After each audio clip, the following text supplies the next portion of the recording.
Hello बच्चों, good evening. हम class 10th के पाठ 9 प्रकाश का परावर्तन और अपवर्तन को पढ़ रहे थे। कल हम दर्पण के मुख्य भाग के बारे में बता रहे थे। आज हम गोलीय दर्पणों द्वारा प्रतिबिंब बनना सीखेंगे कि गोलीय दर्पण में प्रतिबिंब किस तरह से बनता है। अगर वस्तु कहाँ पर है तो उसका प्रतिबिंब कहाँ बनेगा। तो आज हम सबसे पहले पढ़ेंगे अवतल दर्पण। अवतल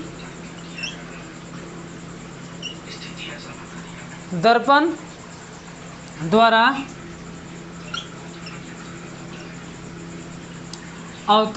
द्वारा विभिन्न बिंब, अवतल दर्पण द्वारा बिंब की विभिन्न स्थितियां।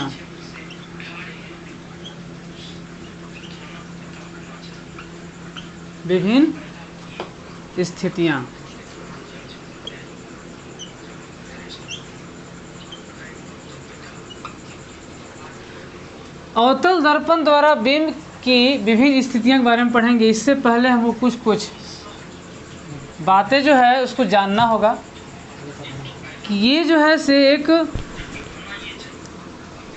अवतल दर्पण है।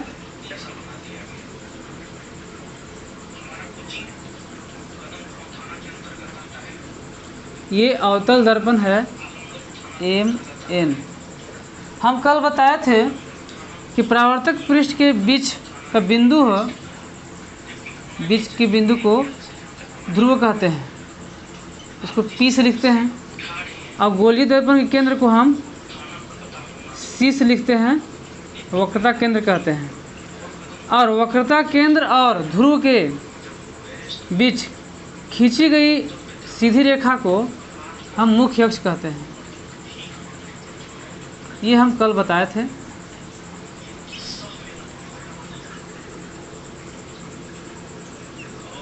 अगर कोई प्रकाश की किरण मुख्य अक्ष के समानांतर ही परावर्तक पृष्ठ टकराती है तो टकरा करके वो जो है से मुख्य अक्ष के एक बिंदु से गुजरती है, उसे हम फोकस कहते हैं। ठीक है। अगर ये पहला स्थिति हुआ। दूसरा स्थिति ये है कि अगर ये अवतल दर्पण है,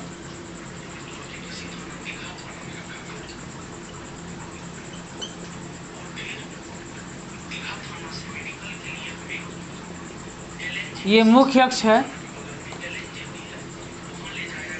यहाँ पर C है। अगर कोई प्रकाश किरण अगर C से गुजरती है, अगर यहाँ से गुजारते हैं इसको C से,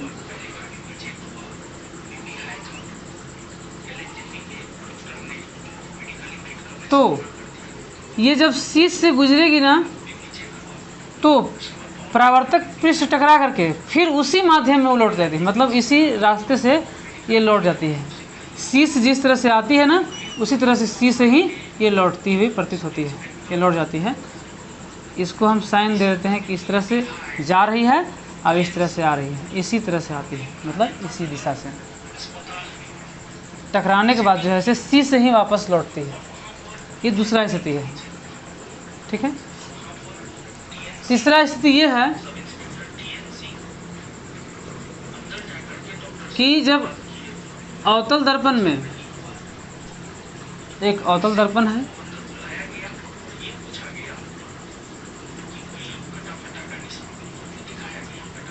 ये M है, ये N है, उसी तरह से मुख्य अक्ष है, यहाँ P है, यहाँ पर C है।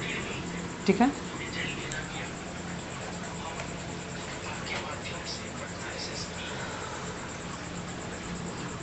अगर वह कोई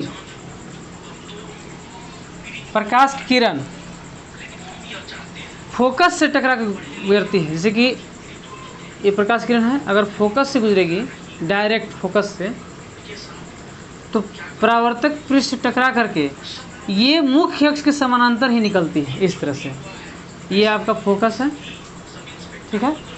ये प्रकाश की किरण है, ये फोकस के बिंदु से मतलब मुख्य अक्ष के एक बिंदु से टकराते हुए निकल रही है। अब परावर्तक पृष्ठ से टकरा करके ये परावर्तित हो करके मुख्य अक्ष के समानांतर ही निकलती है, ठीक है। इसी मतलब मुख्य अक्ष के समानांतर ही हो जाता है ये,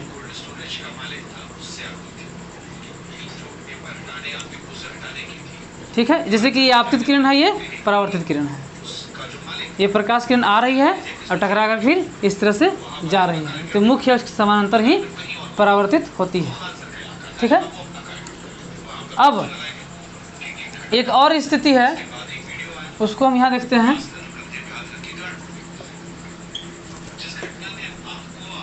ये उसी तरह से अवतल दर्पण है,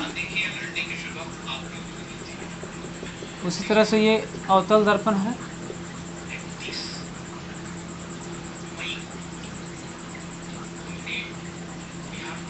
ये मुख्य अक्ष है, ये सी है, ठीक है। ये दर्पण का जो है से ध्रुव है। अगर कोई प्रकाश किरण ध्रुव से गुजरती है ना, ध्रुव में टकराती है, अगर कोई प्रकाश किरण जो है से आपतित किरण अगर ध्रुव से टकराती है, ध्रुव के पास से, तो परावर्तित में जो है ना, जैसे कि जिस माध्यम में आ रही है और जब टकराती है, ये आपतित किरण है आ रही है, परावर्तित होकर इस तरह से हो जाती है, परावर्तित होकर ये इस तरह से हो जाती है, ठीक है। ये स्थिति है, आप देख सकते हैं। तो पहला स्थिति क्या है कि जब कोई प्रकाश की किरण जो है से मुख्य अक्ष के समानांतर जाती है तो परावर्तक पृष्ठ टकरा करके ये फोकस गुजरती है। दूसरा ये है कि जब कोई प्रकाश किरण सी से गुजरती है तो परावर्तित होकर उसी माध्यम में लौट जाती है, सी से ही लौटती है, सी बिंदु से ही। तीसरा ये है कि जब कोई प्रकाश किरण आपतित किरण फोकस से टकरा कर परावर्तित होती है तो मुख्य अक्ष के समानांतर ही परावर्तित होती है। और चौथा है कि जब आपतित किरण किसी दर्पण के परावर्तक पृष्ठ के ध्रुव से टकराती है तो ये इस तरह से निकलती है, इसका परावर्तित होता है। ये आपका 4 स्थिति है। इसके बाद हम पढ़ेंगे बिंब की विभिन्न स्थितियाँ, यानी बिंब को हम कहाँ रखेंगे तो प्रतिबिंब कहाँ बनेगा, ठीक है।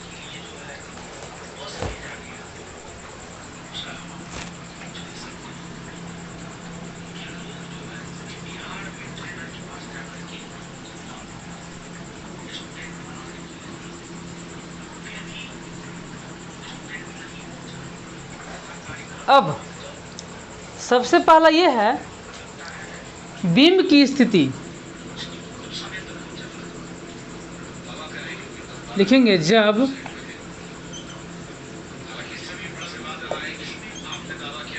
बिंब की स्थिति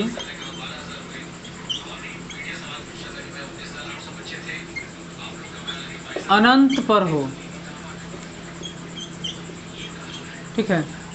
जब बिंब की स्थिति अनंत पर हो, यानी बिंब जो है इसे अनंत पर रखा गया हो, तो उसके बाद प्रतिबिंब कहाँ बनेगा। तो सबसे पहले हम इसको एक चित्र के माध्यम से समझते हैं। एक अवतल दर्पण है,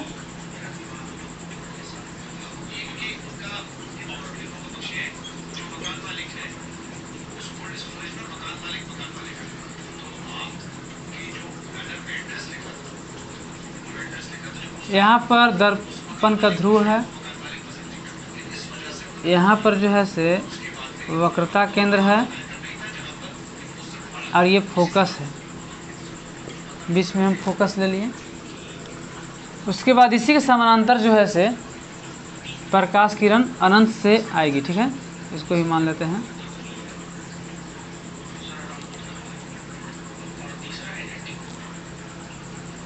दो किरण लेते हैं,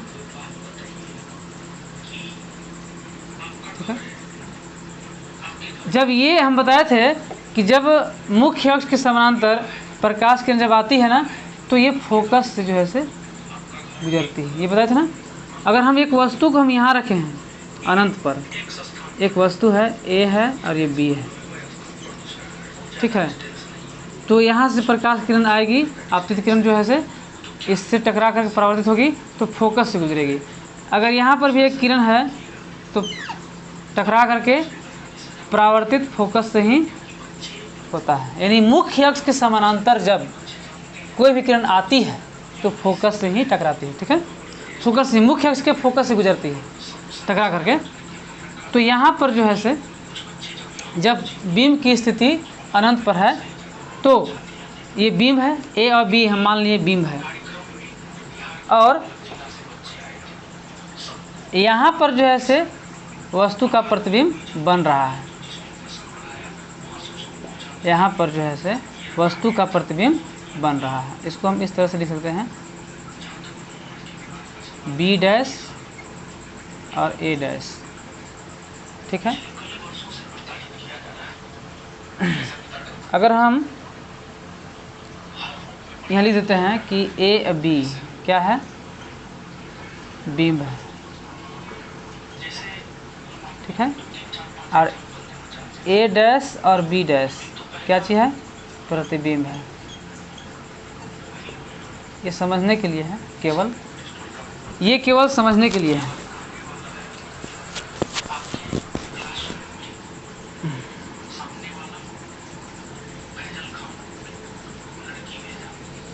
ठीक है,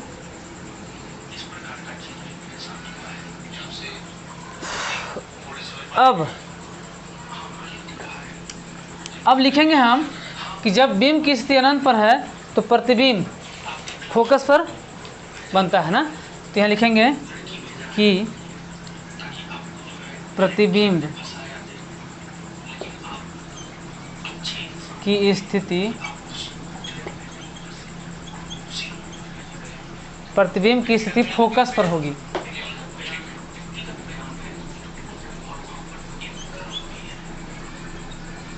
फोकस यानी एफ पर होगी, ठीक है, ये हुआ। और प्रतिबिंब का साइज,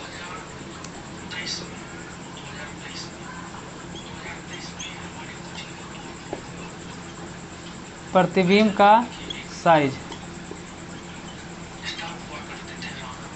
यहाँ पर प्रतिबिंब जो है ना फोकस पर बन रहा है, और ये फोकस पर ही ये दो किरण जो है आपस में मिल रहे हैं, यानी बहुत छोटा सा प्रतिबिंब बन रहा है, हमको दिखाई भी नहीं दे रहा है, लेकिन हम मान रहे हैं कि यहाँ पर जो है से एक प्रतिबिंब बन रहा है, क्योंकि यहाँ से जो समांतर किरण आकर टकरा रही है तो फोकस से गुजर रही है। इसको भी हम देखें तो फोकस से ही गुजरेगी, क्योंकि समांतर रखे हैं। तो यहाँ पर जो है से अत्यधिक छोटा लिखेंगे, प्रतिबिंब का साइज अत्यधिक छोटा,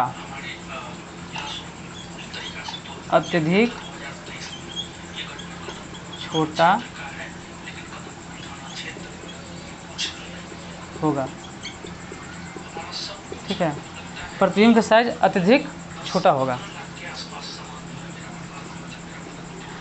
और अवतल दर्पण में हम जब बता रहे थे आभासी एवं वास्तविक ये सब, तो हम बताए थे कि अवतल दर्पण में जो है से जब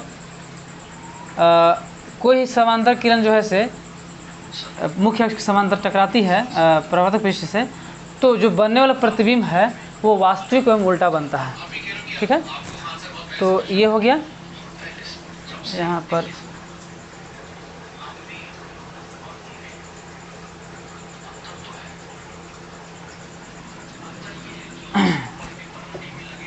अत्यधिक छोटा होगा, ठीक है। अब यहाँ लिखते हैं प्रतिबिंब की प्रकृति,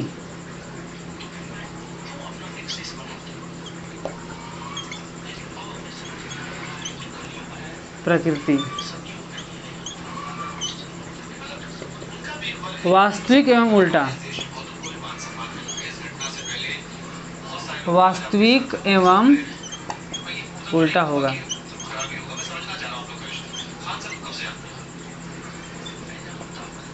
प्रतिबिंब की प्रकृति जो है से वास्तविक एवं उल्टा होगा। ठीक है, आप इसे नोट कर लीजिए। ये पहला स्थिति है, ये जो है से पहला स्थिति है। अब पढ़ेंगे हम दूसरा स्थिति।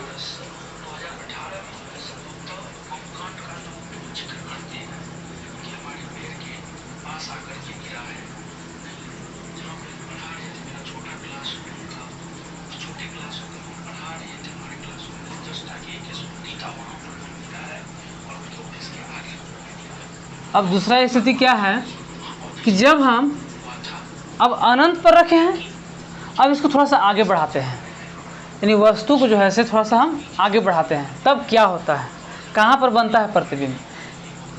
यानी जब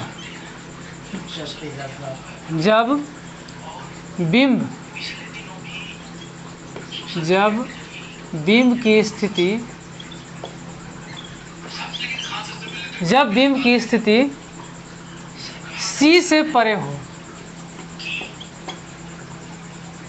C से परे हो। ठीक है, जब बिंब की स्थिति कहाँ हो, C से परे। C से परे का मतलब क्या होता है, C से पहले। ठीक है, ये आपका एक अवतल दर्पण है।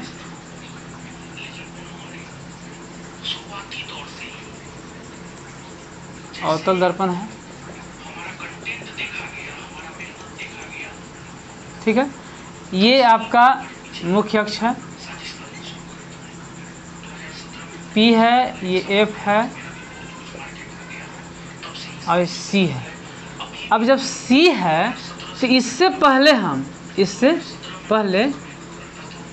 हम एक वस्तु को रखते हैं।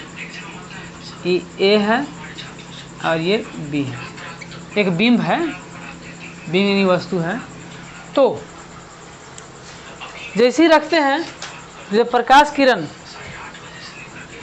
इससे मुख्य अक्ष समांतर ही जाती है। ठीक है, तो जैसे ही समांतर जाएगी तो फोकस गुजरेगी, मुख्य अक्ष समांतर जब जाएगी तो फोकस गुजरती है। ठीक है, लेकिन ये यहाँ पर जो है एक किरण C से गुजरती है, एक किरण जो है से C से गुजरेगी।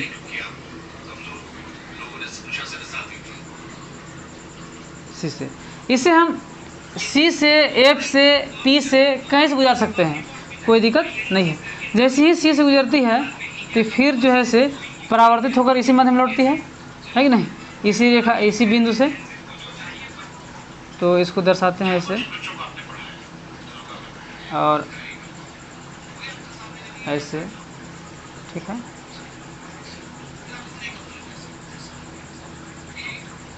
अब यहाँ जो है से दोनों, यानी आपतित किरण और इस टकरा कर परावर्तित किरण और इसका परावर्तित किरण, दोनों यहाँ पर मिल रहे हैं, इसलिए यहाँ जो है से प्रतिबिंब बनेगा। लिखेंगे B डैश और A डैश। यानी जैसे जैसे बिंब उधर बढ़ेगा वैसे प्रतिबिंब इधर आएगा। ठीक है, अगर हम इन दोनों में जो है से गोसा गोसी चलता है, ये बोलेगा कि हम तुरंत नहीं आएंगे, तो ये बोलेगा कि हम तुरंत आएंगे, इस तरह से होता है। ठीक है, अब एक बार ऐसा होता है कि भीड़ जाता है दोनों। अब कहाँ भीड़ता है बताएंगे हम। ठीक है, तो जैसे कि अनंत पर रखे थे तो फोकस में बना था। ठीक है, अब इसको आगे उधर बढ़ाएं तो प्रतिबिंब जो है इधर आया, यानी C और F के बीच में बना प्रतिबिंब। तो हम लिख देंगे कि प्रतिबिंब की स्थिति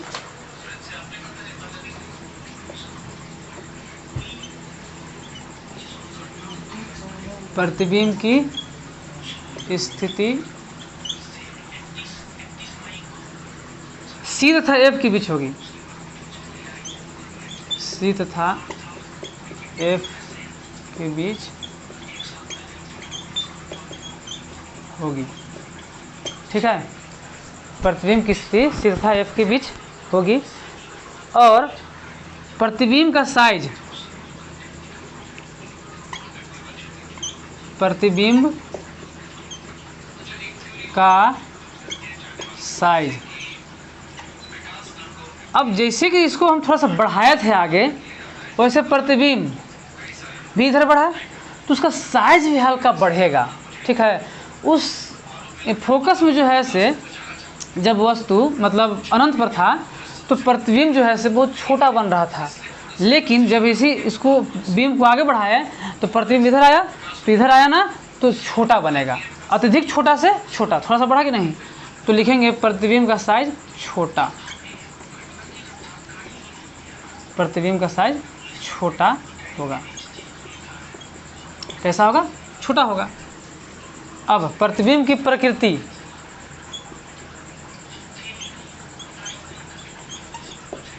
प्रतिबिंब की प्रकृति,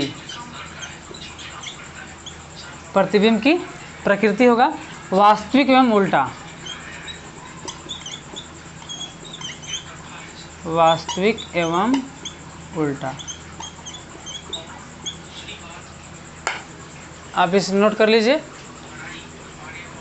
यहाँ एम है, यहाँ एन है। ठीक है, उसके बाद हम अब चलेंगे तीसरा स्थिति।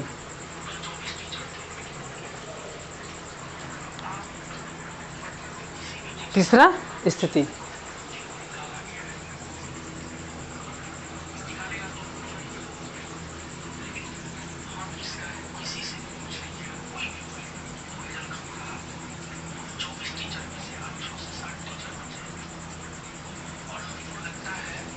जब बीम की स्थिति C पर हो। कहाँ पर हो? C पर हो। ठीक है,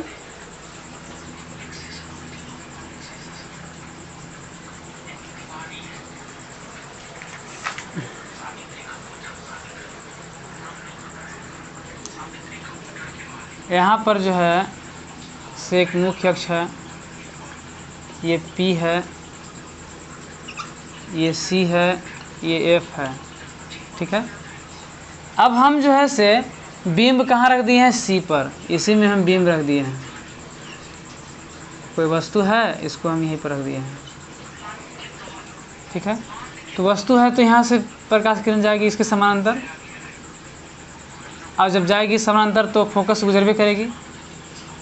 ठीक है, मुख्य अक्ष समानांतर जाएगी ना तो फोकस गुजरेगी। ठीक है, अब ये हो गया।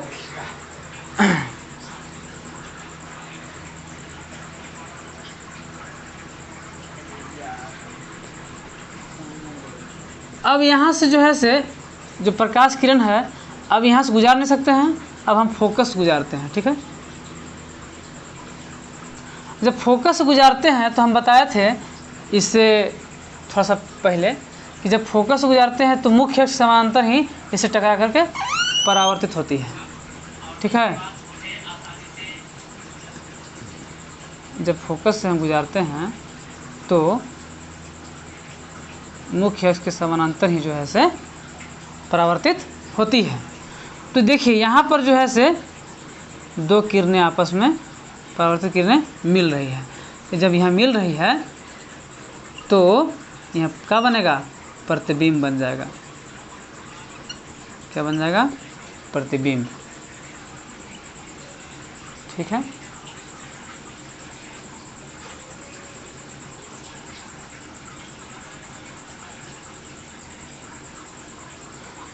अब देखिए दोनों है भीड़ गया है ना, हम बताए थे ना कि कहाँ भीड़ता है ये सब दोनों, कि इन्हें जाएंगे तो तू इधर आएगा, तो बीम इधर जाएगा ना तो प्रतिबिंब इधर जाएगा।